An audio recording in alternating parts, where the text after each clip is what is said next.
എന്താണ് musical language? ഞാൻ പറയും ലോകം മുഴുവൻ സംഗീതത്തിന് ഒറ്റ ഭാഷയേ ഉള്ളൂ. കാരണം സംഗീതം എല്ലാവർക്കും അറിയാം.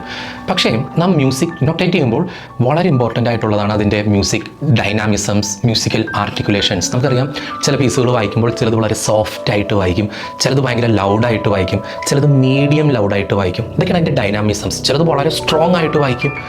ഇങ്ങനെയുള്ള ഡൈനാമിസംസ് മ്യൂസിക്കിൽ ഉപയോഗിക്കുന്ന ഒരു ലാംഗ്വേജ് ഉണ്ട്. അത് മ്യൂസിക് ഇൻ്റർനാഷണലി അത് ഇറ്റാലിയൻ ഭാഷയാണ്.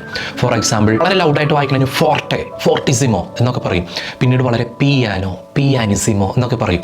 ഇത് ഇൻ്റർനാഷണലി അക്സെപ്റ്റബിൾ ആണ്. ഈ ലാംഗ്വേജ് ഇറ്റാലിയൻ ലാംഗ്വേജ് ആണ്. അതുകൊണ്ട് തന്നെ ഒരുപക്ഷെ പിയാനോ മ്യൂസിക്കൊക്കെ പഠിക്കുന്നവർ ഇറ്റലിയിൽ എവിടെയെങ്കിലും നിങ്ങൾ വിസിറ്റ് ചെയ്യുമ്പോൾ പെട്ടെന്ന് നിങ്ങൾക്ക് മ്യൂസിക്കിൽ പഠിച്ച പല വാക്കുകളും അവരവരുടെ നോർമൽ ഭാഷയിൽ ഉപയോഗിക്കുന്നതായിട്ട്, ഫോർട്ടെ അങ്ങനെയൊക്കെ ഉപയോഗിക്കുന്നതായിട്ട് നമുക്ക് കേൾക്കാനായിട്ട് പറ്റും. ഓഫ് കോഴ്സ് ചില കാര്യങ്ങൾ ഫ്രഞ്ച് ഭാഷയിൽ നിന്നും എടുത്തിട്ടുണ്ട്, അതിൻ്റെ റിതമിക് ആയിട്ടുള്ള ചില ഭാഷകൾ.